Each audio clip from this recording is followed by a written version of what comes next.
students, how are you? Welcome to online classes. I hope all are safe and stay at your home. I am Sangeeta teacher and today I will teach you Hindi first.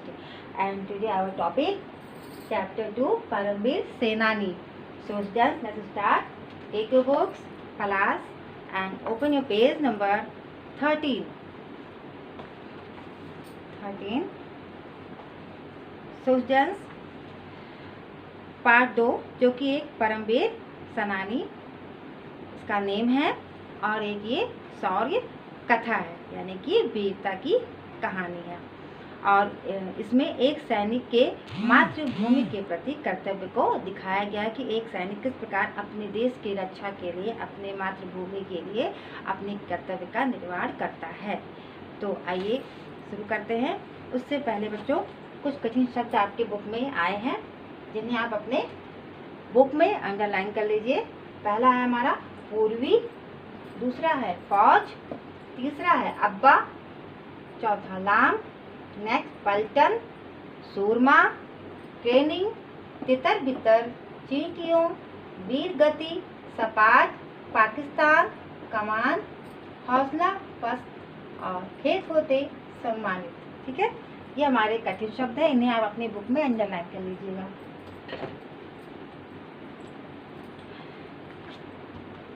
आइए शुरू करते हैं।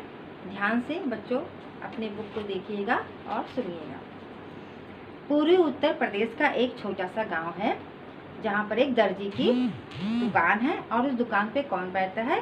अब्दुल हमीद नाम का एक लड़का है, वो बैठता है। और उसके मन में कई बार ऐसे विचार आते हैं कि हम अपने देश के लिए कुछ अच्छा करें। और गांव में ही एक और सिपाही फौज में था, वह छुट्टियों में क्या हुआ था, घर आया था। तो उसने अब्दुल को सलाह दी कि फौज से अच्छी नौकरी कहीं नहीं है और तुम वही ज्वाइन कर लो, यानी कि तुम उसी में भर्ती हो जाओ। लेकिन जब अब्दुल के अब्बा ने सुना तो वो बहुत नाराज़ हो गए, कहे कि हमारे घर में सिलाई का काम होता है और आप वहाँ पे नहीं जाएंगे, लाम पे यानी कि ब्रिगेड में नहीं जाएंगे, हम वहाँ नहीं जाने देंगे। फिर अब्दुल के अब्बा जो थे वो अपनी बीबी से सलाह ली, यानी कि राय मशवरा की कि क्या किया जाए। तो उन दोनों ने सलाह की इसकी शादी कर दी जाए, तो वो पलटन में यानी कि सेना में नहीं जाएगा। शादी करा दिए। अब्दुल हमीद की जो बीबी थी, रसूलन नाम था उसका, और वो स्वभाव की बहुत ही अच्छी थी। उसने अपने पति की बेचैनी देखी, उसने देखा कि मेरा पति कुछ अच्छा करना चाहता है और बहुत बेचैन रहता है अच्छा करने के लिए। तो उसने, और उसका दर्जी का काम में मन भी नहीं लगता था। तो रसूलन बोली कि सूरमा बनना है, यानी कि सिपाही वीर बनना है, तो कलवा की तरह चले जाओ पलटन में। कहा कि आप, एक कलवा उसके गांव का कोई था जो कि पलटन यानी फौज में था, तो कहा कलवा की तरह अगर बनना है तो पलटन में यानी फौज में चले जाओ और छिप कर चले जाओ। मैं मन से कहती हूँ, उससे कहती है कि आप छिप कर यानी चिपके से आप फौज में भर्ती हो जाइए और मैं आपको कुछ नहीं कहूँगी, सेना में आप भर्ती हो जाइए। कलवा वर्दी पहने जैसे शान से गांव से निकलता है। उसने क्या किया, जो है जो कलवा है उसको देखती थी उसकी बीवी और अब्दुल कि कितना शान से वो वर्दी पहन के और गांव में निकलता था, लोग उसकी बहुत तारीफ करते थे और उसकी वीरता पे गर्व करते थे। तो उसी प्रकार तो जो है, जो अब्दुल है वो भी बनना चाहता था। अब्दुल भी क्यों ना निकले, वो भी जो है निकल गया। पर फौज में डर भी तो होता है। उसके मन में ये बात आया कि उसकी बीवी के कि इसमें डर भी तो होता है, पता नहीं कब हमारे शत्रु आक्रमण कर दे, मार दे हमें, है ना। लेकिन रसूलन ने दिल पर पत्थर रखकर, यानी कि अपने दिल को मजबूत बनाकर, अपने हृदय को और मन को मजबूत बनाकर अब्दुल को कहा कि आप जाओ, भर्ती दफ्तर में भेज दे, जहाँ पे भर्ती होती है वहाँ के दफ्तर जो ऑफिस है वहाँ भेज दिया गया। अब्बा ने ननिहाल जाने का बहाना बनाकर अब्दुल भर्ती हो गया अब्बा से। और उसने, जो अब्दुल था, उसने अपने अब्बा यानी कि अपने पिताजी से कहा कि हम अपने ननिहाल यानी नानी के घर जा रहे हैं। और वो कहाँ चला गया, अब सेना में भर्ती होने के लिए। सन 1962 में उसकी ट्रेनिंग खत्म होते होते चीन का आक्रमण हो गया।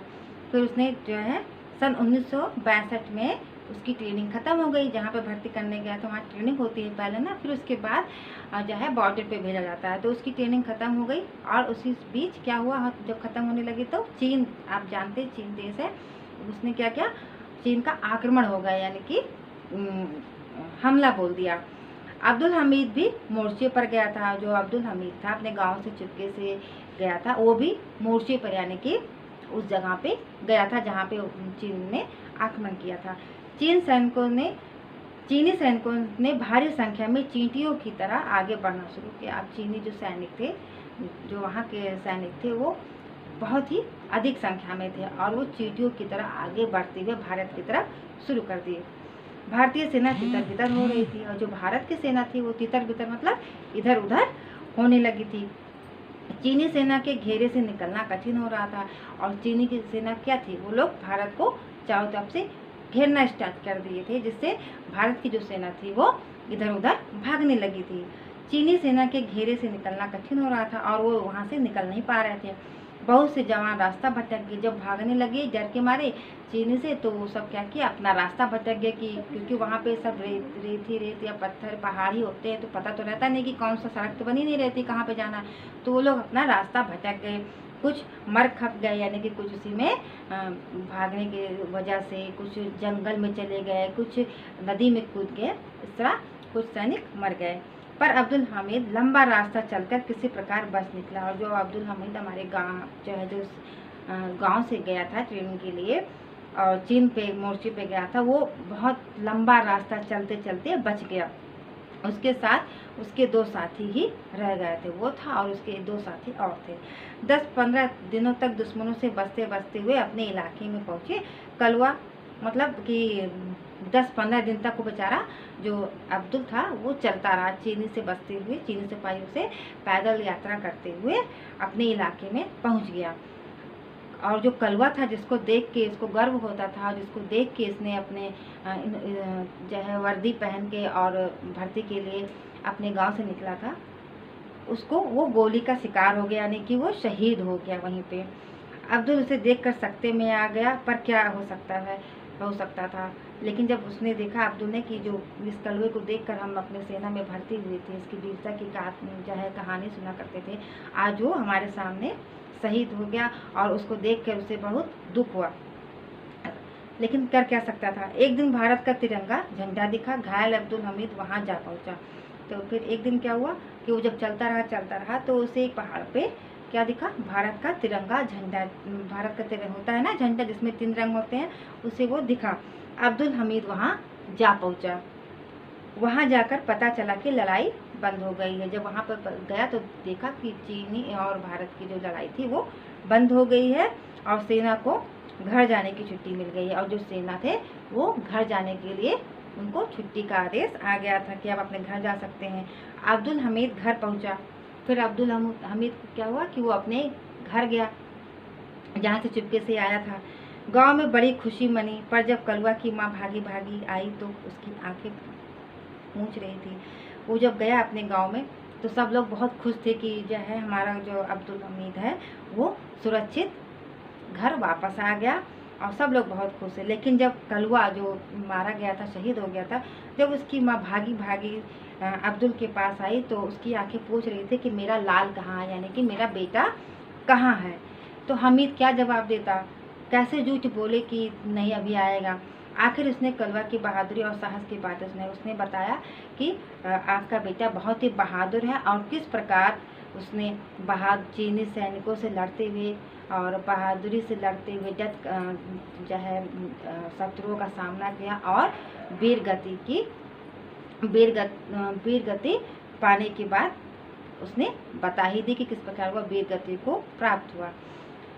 ठीक है बच्चों, अब आगे देखते हैं।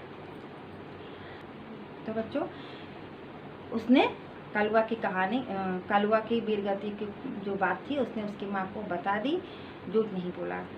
तो बच्चों, आज के लिए जो हमने कहानी पढ़ी इतनी ही आज हम पढ़ेंगे। इसके आगे की कहानी हम नेक्स्ट वीडियो में सुनेंगे। ठीक है, तो आज के लिए इतना ही। अब आप नोट करिए आज का होमवर्क। आज आपका होमवर्क है पार्ट 2, परमवीर सेनानी शौर्य कथा पढ़िए। जो मैंने अभी आपको परमवीर सेनानी के बारे में बताया, उसी की जो कहानी है, शौर्य कथा है, उसको आप घर पे बुक में अच्छे से रीड करिएगा और आगे की जो कथा है उसे हम आपको कल इसके बारे में जानकारी देंगे और समझाएंगे। ठीक है बच्चों, तो आज के लिए इतना ही। मिलते हैं नेक्स्ट वीडियो में, तब तक के लिए हैव अ नाइस डे।